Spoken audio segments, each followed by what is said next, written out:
Le guide des égarés de Maïmonide, deuxième partie, chapitre 1er. Il s'ensuit de la 25e proposition qu'il y a un moteur qui a mis en mouvement la matière de ce qui naît et périt pour qu'elle reçût la forme, et si l'on cherche ce qui a mis en mouvement ce moteur prochain, il faudra nécessairement qu'on lui trouve à son tour un autre moteur, soit de son espèce, soit d'une autre espèce.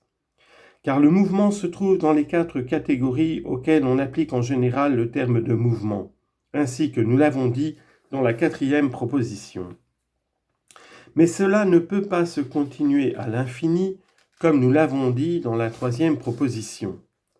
Or, nous trouvons que tout mouvement ici-bas aboutit au mouvement du 5e corps où il s'arrête. C'est de ce dernier mouvement que dérive, et à lui remonte par enchaînement, tout ce qui dans le monde inférieur, tout entier, imprime le mouvement et dispose à la réception de la forme. La sphère céleste a le mouvement de translation, qui est antérieur à tous les mouvements, comme il a été dit dans la 14e proposition. De même, tout mouvement local ici-bas aboutit au mouvement de la sphère céleste. On peut dire par exemple que cette pierre qui se meut, c'est le bâton qui l'a mise en mouvement. Le bâton a été mu par la main par les tendons ont été mus par les muscles par les nerfs par la chaleur naturelle, et celle-ci enfin a été mue par la forme qui est en elle et qui indubitablement est le moteur premier. Ce moteur, ce qu'il a porté à mouvoir aura été par exemple une opinion, à savoir de faire arriver cette pierre en la poussant avec le bâton dans une lucarne pour la boucher, afin que ce vent qui souffle ne pût pas pénétrer par là jusqu'à lui. Or, ce qui meut ce vent et ce qui produit son souffle, c'est le mouvement de la sphère céleste. Et ainsi tu trouveras que toute cause de naissance et de corruption remonte au mouvement de la sphère céleste. Quand, par notre pensée, nous sommes enfin arrivés à cette sphère, qui est également mue, il faut, disons-nous, qu'elle est à son tour un moteur, selon ce qui a été dit dans la 17e proposition. Son moteur ne peut qu'être ou en elle ou en dehors d'elle, et c'est là une alternative nécessaire.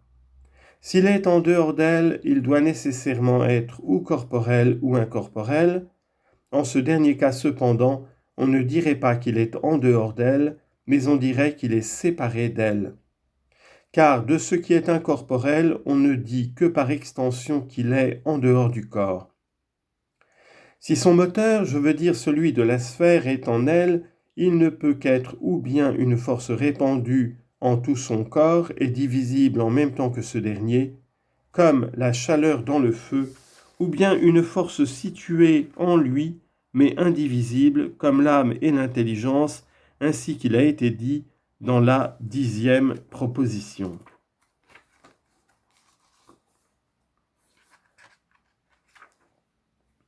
Par conséquent, le moteur de la sphère céleste sera nécessairement une de ces 4 choses, ou un autre corps en dehors d'elle, ou un être séparé, ou une force répandue en elle, ou une force indivisible. Le premier cas, qui suppose comme moteur de la sphère céleste un autre corps en dehors d'elle, est inadmissible, comme je vais le montrer. En effet, étant un corps, il sera mu lui-même en imprimant le mouvement, ainsi qu'il a été dit dans la 9e proposition. Or, comme ce 6e corps sera également mu en communiquant le mouvement, il faudra que ce soit un 7e corps qui le meuve, et celui-ci encore sera mu à son tour. Il s'ensuivra donc qu'il existe des corps d'un nombre infini, et que c'est par là que la sphère céleste se meut. Mais cela est inadmissible, comme il a été dit dans la 2e proposition.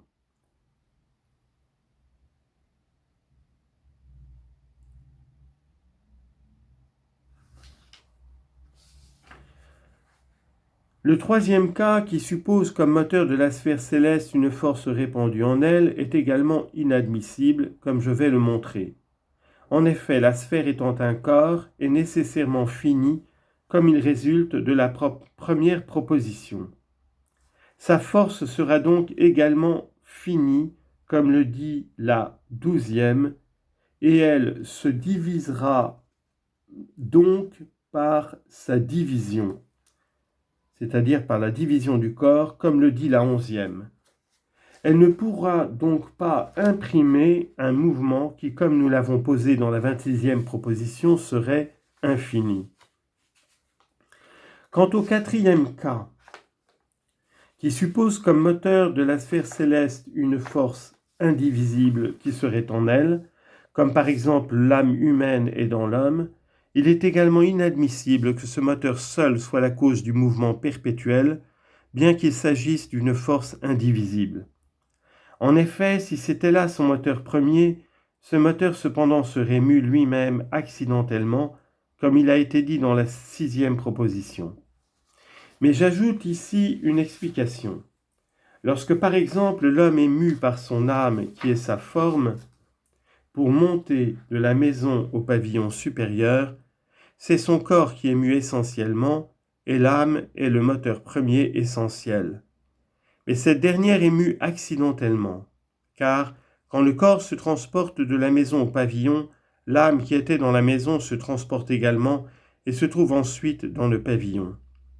Cependant, lorsque l'âme cesse de mouvoir ce qui est mu par elle, c'est-à-dire le corps, se trouve également en repos et à son tour, par le repos du corps, cesse le mouvement accidentel qui était arrivé à l'âme. Or, tout ce qui est mu accidentellement sera nécessairement en repos, comme il a été dit dans la 8e proposition. Et quand il sera en repos, ce qui est mu par lui le sera également. Il faut donc nécessairement que ce moteur premier ait une autre cause en dehors de l'ensemble composé d'un moteur et d'une chose mue. Si cette cause qui est le principe du mouvement est présente, le moteur premier qui est dans cet ensemble mettra en mouvement la partie mue. Mais si elle est absente, cette dernière sera en repos. C'est pourquoi les corps des animaux ne se meuvent pas continuellement, quoiqu'il y ait en chacun d'eux un moteur premier indivisible, car leur moteur ne meut pas continuellement par son essence, et au contraire, ce qui le porte à produire le mouvement, ce sont des choses en dehors de lui, soit le désir de chercher ce qui lui convient, ou de fuir ce qui lui est contraire, soit une imagination, soit une conception dans les êtres qui ont la conception. C'est par là seulement qu'il meut, et en donnant le mouvement, il est mu lui-même accidentellement. Il reviendra donc nécessairement au repos, comme nous l'avons dit.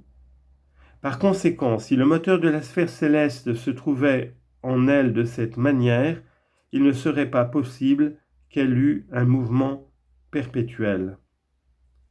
Si donc ce mouvement est continuel et éternel, comme l'a dit notre adversaire, ce qui est possible, comme on l'a dit dans la 13e proposition, il faudra nécessairement, selon cette opinion, admettre pour la cause première du mouvement de la sphère céleste le deuxième cas, à savoir qu'elle est séparée de la sphère, et c'est ainsi que l'exige la précédente division.